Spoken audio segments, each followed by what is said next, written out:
আজ আপনাদের সাথে কিশোরগঞ্জের একটা জনপ্রিয় খাবার শেয়ার করতে চলে আসলাম। সেটা হচ্ছে চেপা শুটকির বড়া বা লাউ পাতা দিয়ে চেপা শুটকির পাতুরি। আসসালামু আলাইকুম এভরিওয়ান, কেমন আছেন সবাই? আশা করি সবাই ভালো আছেন। আমিও আলহামদুলিল্লাহ ভালো আছি। এখানে আমি পাতুরি বানানোর জন্য বা চেপার বড়া বানানোর জন্য ফ্রাই প্যানে কিছুটা তেল দিয়ে দিয়েছি। আর এখানে 2টা বড় সাইজের রসুন একটু তেঁতলিয়ে নিয়েছি, সেই রসুনটা দিয়ে দিয়েছি। তো রসুনটাকে একটু নেড়ে চেড়ে লাল করে নিব। তো এখানে একটু লবণ অ্যাড করে দিলাম। তো রসুনটাকে একটু নেড়ে চেড়ে এরপর কিন্তু আমি লবণটা অ্যাড করে দিয়েছি। তো এই পর্যায়ে কিন্তু কালারটা একটু যখন চেঞ্জ হয়ে যাবে তখন এখানে আমি অন্য যে মশলা সেগুলো অ্যাড করে দেব।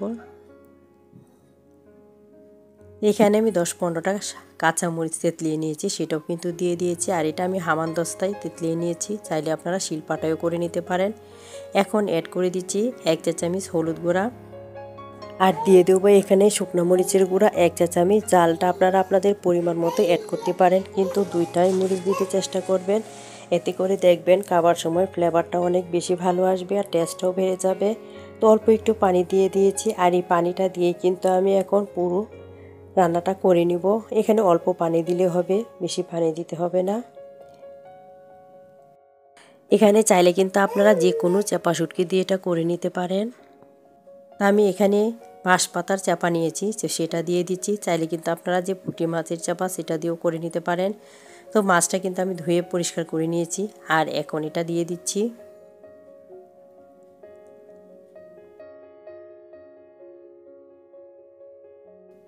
এখন একটু ভালো করে নেড়ে চেড়ে মাছটা আমি ভেঙে নিব, মানে চাপা শুটকিটা একটু ভেঙে নিব। আর অনবরত নেড়ে চেড়ে আমি শুটকি ভাজিটা করে নিব। তো এই পর্যায়ে মাছটা কিন্তু আমি একেবারে ভেঙে নিয়েছি, আর অনবরত নেড়ে চেড়ে কিন্তু আমি শুটকিটা একেবারে শুকনো শুকনো করে রান্না করে নিয়েছি। আর এটা কিন্তু শুকনো শুকনো করেই রান্না করে নিতে হবে, মানে চাপা শুটকি ভাজিটা একেবারে শুকনো করেই করে নিতে হবে, কোনো প্রকার পানি রাখা যাবে না। আর এটা খেতে এত মজা যে যারা খান তারা তো অবশ্যই বুঝেন। আর যারা এই পাতুরি কখনো খান নাই তারাও কিন্তু মাছ মাংস ফেলে এই পাতুরি দিয়ে কিন্তু দেখবেন 2-3 প্লেট অনায়াসেই খেয়ে নেবে।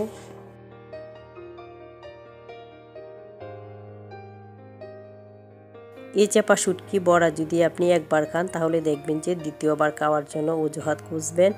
তো এখানে আমি বেশ কিছু লাউ পাতা নিয়ে নিয়েছি, আর লাউ পাতার যে পিছনের যে আঁশটা থাকে সেটা কিন্তু আমি ফেলে দিয়েছি। আর বটা যে লম্বা লম্বা সে বটাগুলো কিন্তু এখন আমি ফেলে দিব। তো আপনাদের একটু দেখিয়ে দিচ্ছি।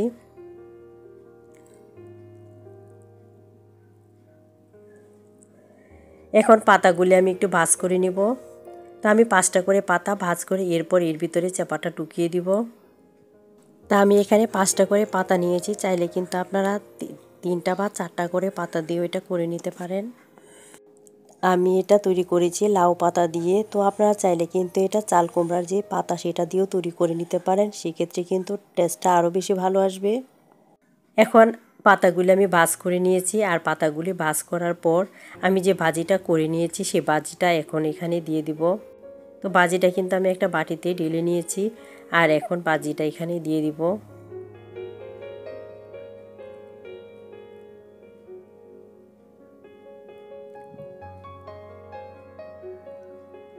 এখানে আমি পরিমাণ মতো দিয়ে দিয়েছি।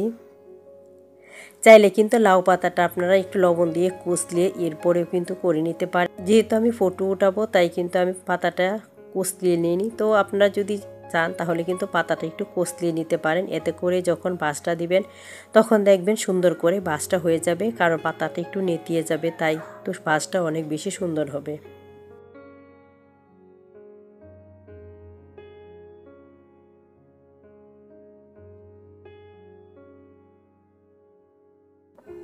তো বাসটা কিন্তু আমি দিয়ে নিয়েছি। তো দেখে নিশ্চয়ই বুঝিয়ে গিয়েছেন যে বাসটা কিভাবে দিয়েছি। তো প্রত্যেকটা ভাজি কিন্তু আমি এভাবে দিয়ে নিব।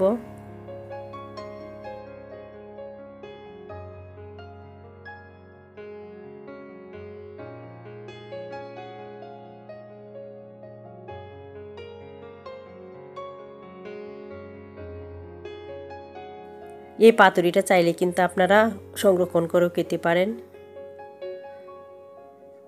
এই ক্ষেত্রে যদি নর্মাল ফ্রিজে রেখে দেন বক্সে ভরে, তাহলে দেখবেন যে অনেক দিন পর্যন্ত ভালো থাকবে।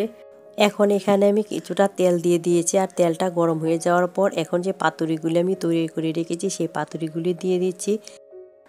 সবগুলি এখন আমি দিয়ে দিব, আর সবগুলি দিয়ে এখন রেখে দিয়ে অপেক্ষা করব কিছু সময়। তো কিছু সময় অপেক্ষা করার পর একটা সাইড যখন হয়ে যাবে এরপর কিন্তু এটা আমি উল্টিয়ে দিব। তো কিছুক্ষণ অপেক্ষা করার পর দেখেন এটা কিন্তু অনেকটাই নরম হয়ে গেছে। এখন একটা সাইড উল্টিয়ে দিব, আর এই পর্যায়ে আলতো হাতে উল্টিয়ে দিতে হবে, না হলে দেখা যাবে যে ভিতরের পুরটা বের হয়ে যাবে।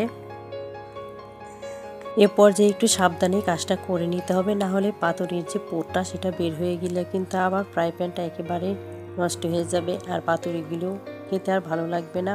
পুরটা যদি পুড়ে যায় তাহলে কিন্তু দেখতেও ভালো লাগবে না। তো যারা এখন আমার চ্যানেলটা সাবস্ক্রাইব করে না চাইলে কিন্তু চ্যানেলটা সাবস্ক্রাইব করে আমার পাশেই থেকে যেতে পারেন। পাশে থাকা বেল আইকনটা প্রেস করে রাখবেন, এতে করে প্রথম নোটিফিকেশনটা আপনার কাছেই চলে যাবে। ভিডিওটা যদি ভালো লাগে ফ্রেন্ড ও ফ্যামিলির সাথে শেয়ার করে দিবেন, বেশি ভালো লাগলে একটা লাইক দিতে ভুলবেন না।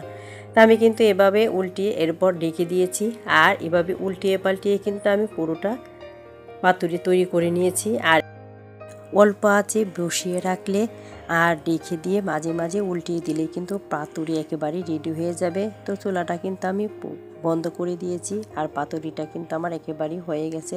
তো এখন একটু পরিবেশন করে আপনাদের দেখিয়ে দিচ্ছি। তো যদি ভালো লাগে তো বাসায় এভাবে একবার ট্রাই করবেন, আশা করি নিরাশ হবেন না। কয়েক মিনিট ঢেকে দিয়ে এরপর কিন্তু উল্টিয়ে পাল্টিয়ে এভাবে তৈরি করে নিতে পারেন। তো সবগুলো কিন্তু আমি নিয়ে নিয়েছি, আর গরম গরম আপনাদের একটু দেখিয়েও দিব যে ভেতরটা কেমন হয়েছে। তো চাইলেই কিন্তু কিশোরগঞ্জের এই মজাদার রেসিপিটা যারা কখনো খান না একবার ট্রাই করতে পারেন, আশা করি নিরাশ হবে না, সবাই কিন্তু অনেক বেশি পছন্দ করবে। তো ভিতরটা দেখেন আমি একটু দেখিয়ে দিলাম। তো ভালো থাকবেন, দেখা হবে অন্য কোনো ভিডিওতে, সে পর্যন্ত আল্লাহ হাফেজ।